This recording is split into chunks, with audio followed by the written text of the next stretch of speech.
So as you guys can see, we are cooking up something pretty badass and certainly a lot of fun that we are all excited about to deliver to you guys.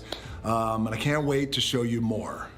You know, I always thought that it might be cool to hang out with Superman. That would be cool, right? I mean, we're kind of similar in terms of our powers, our strengths, our speeds. Because look, at the end of the day, you never know. Black Adam and Superman could become friends.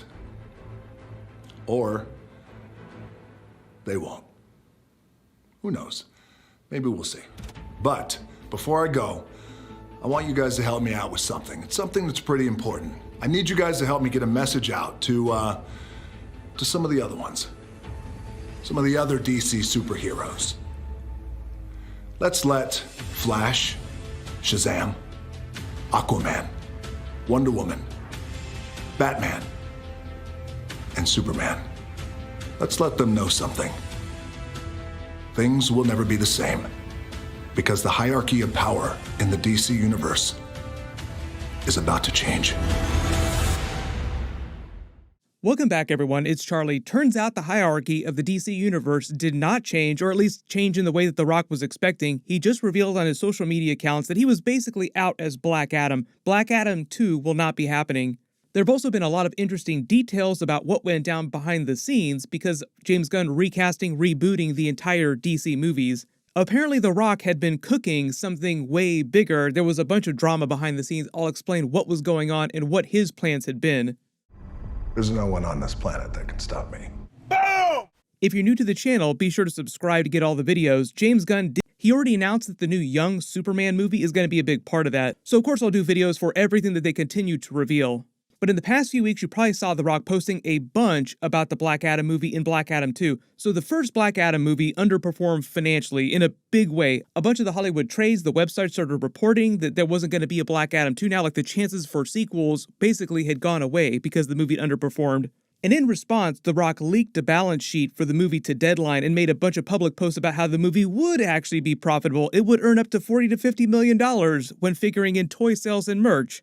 This was before James Gunn started to announce the end of the Justice League characters in the reboot of the DC movies. Just a little while after The Rock had started to make a bunch of noise about Black Adam 2, all the plans he'd made for the future of the characters, James Gunn comes out and starts canceling DC movies and announcing that actors are out. They announced Wonder Woman 3 is basically canceled, and even though he tried to be very nice about the way he talked about it, Gal Gadot is effectively out as Wonder Woman. They'll probably recast. Henry Cavill, who'd been a very big part of The Rock's push to bring Superman, his version of the Man of Steel, back in the future of the Black Adam movies, announces they just recast him as Superman. The new Superman movie that James Gunn announced he was writing was for a young Superman like Superman Year 2. They're doing the same thing with Superman that they did with the young Robert Pattinson's Batman character. So one of the big linchpins of The Rock's plans was effectively out. Don't cry for Henry Cavill, though. He's moving on to a Warhammer franchise he himself will be helping to craft to make as many Warhammer mini puns as possible. Crafting is a big part of that universe. Probably an even bigger part of the universe than actually winning those games.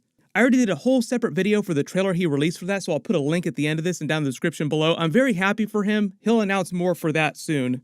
After the year that Ezra Miller has been having, we all expected him to be out after the Flash movie no matter what, which is why no one is questioning his fate. Like, oh, he's definitely out. My name is Ezra Miller, and I am criminally excited to be a part of the Justice League. Ray Fisher had so many problems with the powers that be at Warner Brothers this past year that he's been out for a while, like he was supposed to be in the Flash movie early on, but it sounds like when they actually started making that movie, they rewrote it because of all the problems he was having with the powers that be at Warner Brothers. They already announced that Jason Momoa's Aquaman 2 will be his last movie in the DCEU as Aquaman, and he's probably coming back as a version of Lobo in James Gunn's rebooted DCU. That was all the noise that he was making a while ago too. Like, he's so happy to be able to do what he wanted to do, which is play a version of Lobo. And he will make an awesome version of Lobo. Like, we'd all been fan casting him as Lobo long before Zack Snyder cast him as Aquaman. Here's where it gets a little bit funny because it's still a developing situation, like actors are still coming out and saying, oh, I'm totally not going to be recast. Zachary Levi being chief among them. Like, he seems optimistic that he's going to continue as Shazam in the new DC movies under James Gunn. I have no idea what's ultimately going to happen to me. I think I'm in a pretty good position. I think we made a great movie. I think it's going to do well, reasonably well. I hope so. But again, regardless of that, if they decide at some point that, hey, this is the way we got to go, I mean, then, you know, Them's the breaks. That's how it goes. And I hope that people enjoyed. At whatever point I finished playing the role of Shazam, I hope people enjoyed my tenure playing the role and that they come with me to whatever else I get to go and do. That's it, okay? So I don't want to... It's hard for me to see all these random comments and like basically lies and things that people are throwing around online and not want to respond. Because I hate lies, I hate deceit, I hate injustice so much.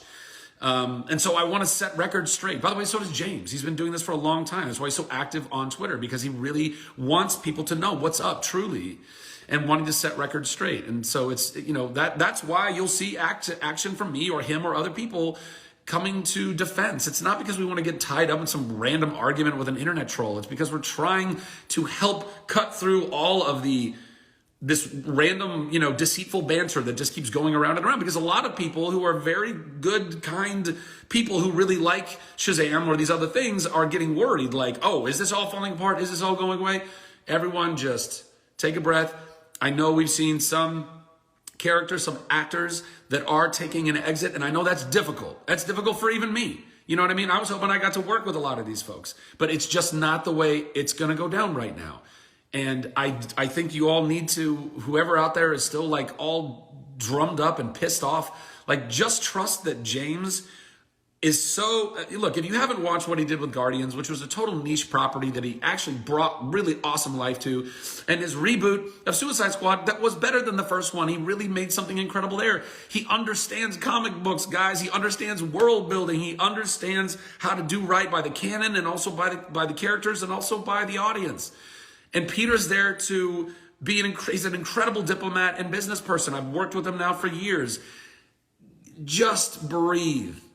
It's going to be okay. It's going to be better than okay. They're doing a version of Flashpoint already. They'll just rework the ending a little bit that will explain that all these reboots that are happening, this brand new timeline that's going to start, will be because of Flashpoint. Just blame the Flash for everything. Sure is a nice timeline there. Really suck if somebody just went and messed it up. But the even bigger behind-the-scenes news you probably also heard when The Rock announced that he was out as Black Adam were all the plans that he'd been trying to make on his own. Like, he was hyping the hierarchy of power in the DC Universe was about to change for a couple years now.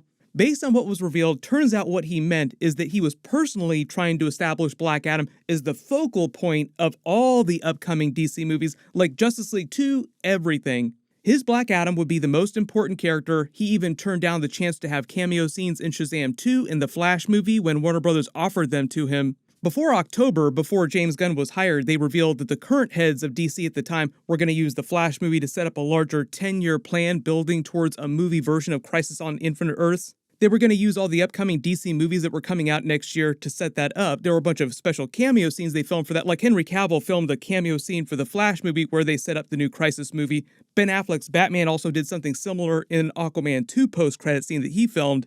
In all the plans that The Rock was trying to make at DC for his Black Adam character were completely separate from what the other powers that be at Warner Bros. Were trying to do with the characters. So there's this big tug of war behind the scenes at Warner Bros. Before James Gunn came on. And had the Black Adam movie earned over $1 billion at the box office, he might have had a chance of pulling some of those plans off, like he might have had a chance of continuing. James Gunn was hired shortly after that, though, wanted to reboot DC movies in a big way, recast almost everybody, and start fresh with a new timeline, slightly different backstories for all the characters. It just sounds like the Black Adam movie underperforming financially in a big way, The Rock having very public fights with Warner Brothers and behind-the-scenes issues, probably with James Gunn too. Strong disagreements is the political term they'd probably use for it. Like, we had strong disagreements about the future of Black Adam inside the DC universe. That probably just sealed the deal. James Gunn was like, I have no plans for Black Adam in the phase 1 of the new DC movies. So it's sort of like The Rock was engaged in this bare-knuckle brawling match with Warner Brothers behind the scenes for the future of what the DC movies would be. Then James Gunn comes in as the ringer and just wipes the slate clean. It's like, no, we're not doing any of that. We're going to do what I want to do. He's supposed to be DC's new Kevin Feige, so naturally he doesn't want to have to compete with a bunch of like really big movie star egos in the future. That's why I'm kind of hoping that when they do recast a lot of these characters, they go with relatively unknown actors. The characters are so big, you don't have to cast like a really huge actor in the role for any of these big Justice League characters. There's still a ton of questions. Like I said, James Gunn said he would reveal what like the full DC phase 1 of movies is going to be in a couple weeks. It sounds like they're trying to make Superman the focal point of this new DC universe, not so much Batman, which is what they tried to do before. Like, 10 Batman movies for every one Superman movie. Right now, it sounds like some of, not all, but some of the Suicide Squad characters under James Gunn will continue in most of the Peacemaker characters. Everyone click here for that new Henry Cavill Warhammer trailer video to learn about the future of his character, and click here for that new Loki Season 2 trailer video and Easter eggs. Thank you so much for watching, everyone stay safe, and I'll see you guys in the next one.